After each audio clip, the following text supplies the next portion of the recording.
Hello, and welcome to episode 17 of The Spectrum. This was recorded on May 13th, 2025.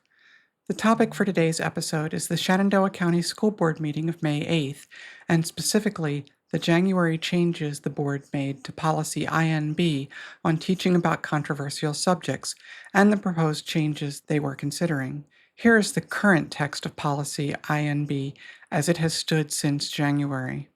Quote, the Shenandoah School Board recognizes that preparation for effective citizenship is one of the major purposes of education. The preparation for effective citizenship includes the study of issues that are controversial. Such study is carried out in an atmosphere free from bias, prejudice, or coercion. In teaching about controversial issues, teachers are expected to establish a learning environment where each student can study the issues within a curriculum that is appropriate for the student's knowledge and maturity, and provide instruction in an atmosphere that is free from bias, prejudice, or coercion. Although the instructional program includes the study of the political party system in the United States, the school board does not endorse any political party, candidate, or position on controversial matters outside the approved curriculum. To ensure consistency with these principles, the school board has established the following policy regarding instruction on gender identity. Gender identity shall mean or refer to an individual's self-conception as a male, female, a blend of both, or neither. Without limitation, gender identity shall be interpreted to mean the teaching of more than two genders or the ability to identify as a gender other than one's actual biological sex at birth. Shenandoah Public County Schools shall not provide or allow any employee or third party to provide instruction, guidance, activities, or programming regarding gender identity to students enrolled in pre-kindergarten through 12th grade." Unquote. The January changes were the addition of a ban on teaching about gender. The board voted unanimously 6-0 to implement this change. There are many problems with this change. The very first sentence of the January change exposes a major flaw. It claims that the January change is to ensure consistency with the guiding principles, but those principles are subverted when no learning is permitted. This is a travesty which boldly asserts something that is obviously false and then pretends that it is true. Second, it misdefines gender identity. Any policy based on an incorrect set of definitions is broken. It conflates sex and gender, and it speaks about, quote, an ability to identify other than one's actual biological sex at birth, unquote. This exposes the bias at the heart of this policy. It makes the assumption that this actual biological sex is the only real thing, and that, quote, an ability to identify, unquote, is some fantasy. It sends a very clear message that the school board does not believe transgender students. It says, this is just in your head. Third, it makes it impossible for a student to reach out to help. This policy could directly lead to the death of a transgender student. I and others pointed this out to the board, and this seemed to connect with at least some of them. Finally, and in some ways perhaps the most important problem, is that there is no justification of this change. Why is this a forbidden topic?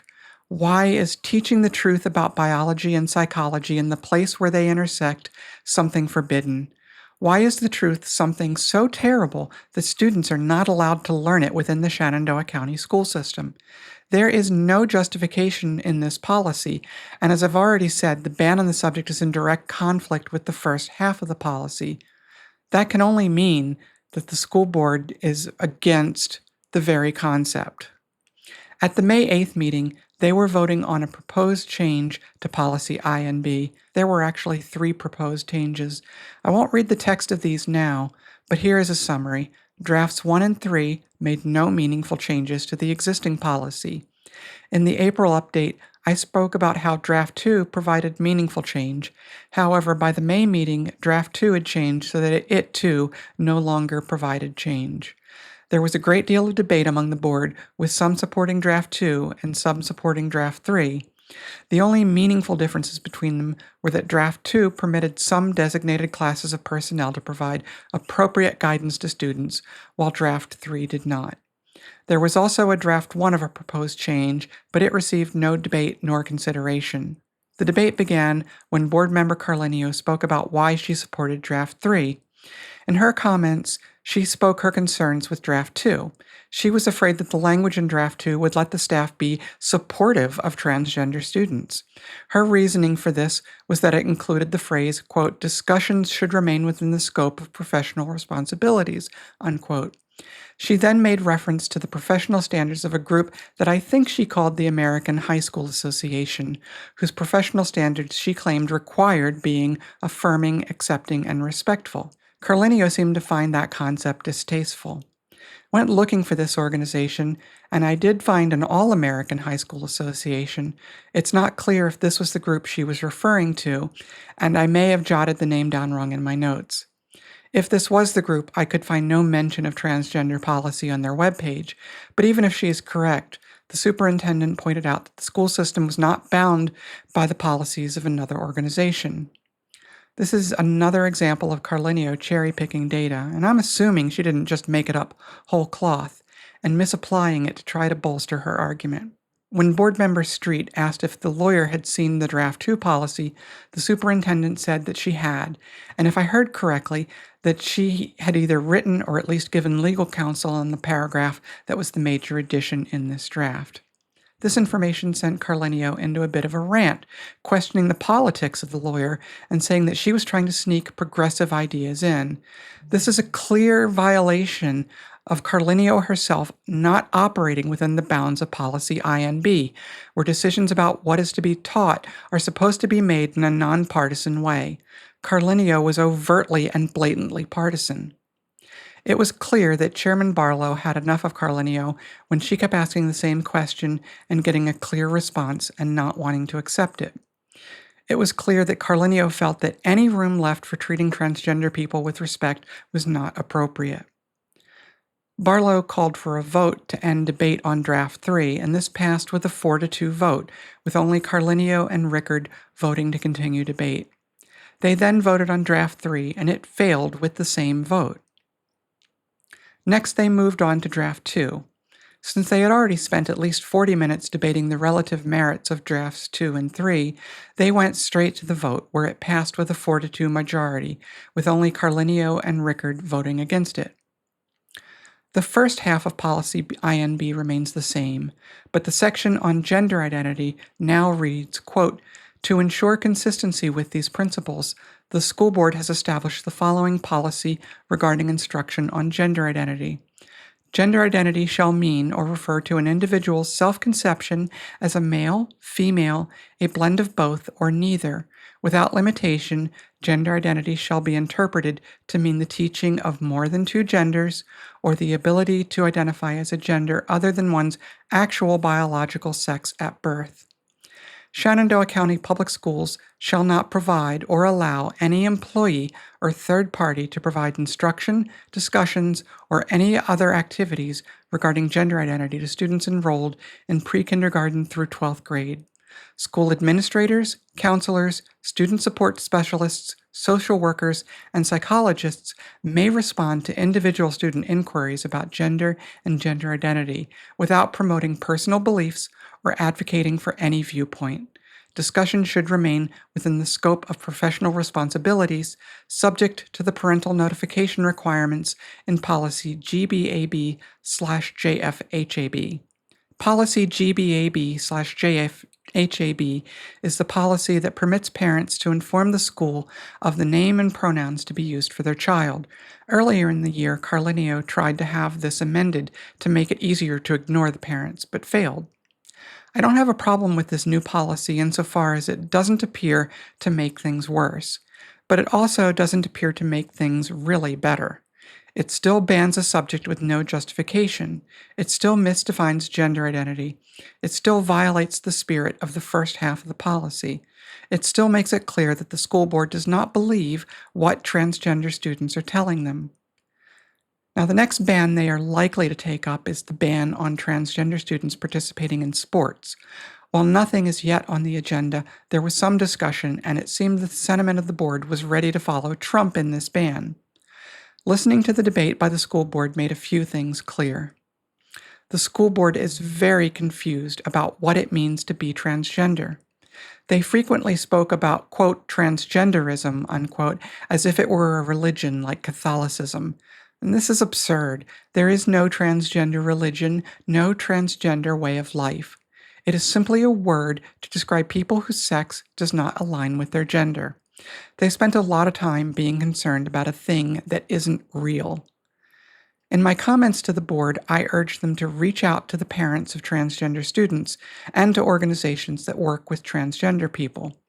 Board member Street may have been responding to my comments when he said that he didn't want to work with organizations that, quote, promoted transgenderism, unquote. This is an incredible misunderstanding of what these organizations do.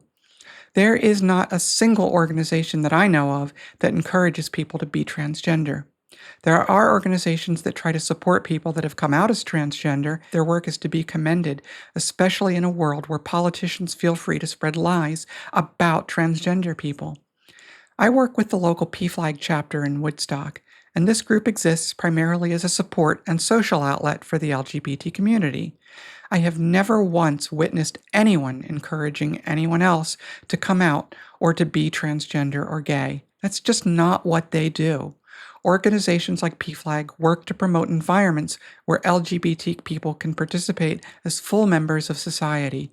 That's not, quote, promoting transgenderism. And if someone thinks it is, then what they are saying is that they really don't want anyone to break down barriers to LGBT people being visible. What Street and the rest of the board fail to understand is that almost every single LGBT person is self-identified. Nobody makes them gay or transgender. They just recognize that they are. Carlinio's hostility to counselors being accepting and affirming is appalling. If someone tells you who they are, you should believe them. You should help them figure out if what they think is true really is. Sometimes it might not be. It's valuable to find that out so that the person can find the right path for them.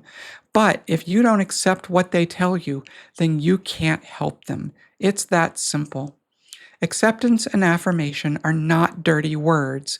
They are a basis for a respectful society where we accept people for who they are and don't try to force them to be who we want them to be.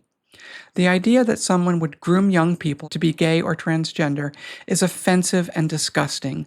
LGBT people aren't the ones running conversion camps that try to force people to be something they aren't. Think on that. Who's doing the grooming?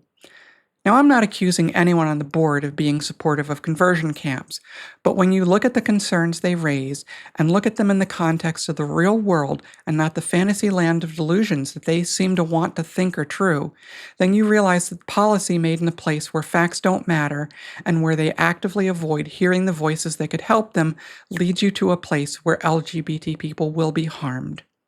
Comments made by Barlow, Street, and Vance lead me to believe they don't want that to happen. But it will if they don't allow the people who could help them have a seat at the table. I implore them to have a real conversation with people who want to help. Groups like PFLAG are nonpartisan organizations. They do not endorse candidates, but only talk about issues. They can help. They want to help, but they have the door closed on them every time they ask. The board needs to start listening. Nobody is trying to make kids gay or trans. The only desire is to keep kids safe, healthy, happy, and well-educated. That is what the board says it wants as well, but it isn't possible without hearing from the voices that want to help. If you live in Shenandoah County, please write to the board to explain why policy INB should have the ban on teaching about gender removed. You can find a link to the page with the phone numbers and email addresses of the board members in the show notes. You'll also find links to the draft policies they considered. The draft version 2 is now the new policy INB. The last 5 months have been troubled ones for anyone in the LGBT+ community. I don't see that changing anytime soon, unfortunately. Trump and his Project 2025 crowd continue to defy the court and act in direct violation of the oaths of office they have sworn. It will be up to all of us to stand strong and keep making our voices heard. It's going to be a tough year, but we must stand together and we must not let hatred push us back into the closet. If you have a story about LGBTQ+ life experience you would like to share, positive or negative, or you would be willing to share a coming out story, please contact me at spectrumpodcasthost@gmail.com. Until next time, stay safe and stay visible.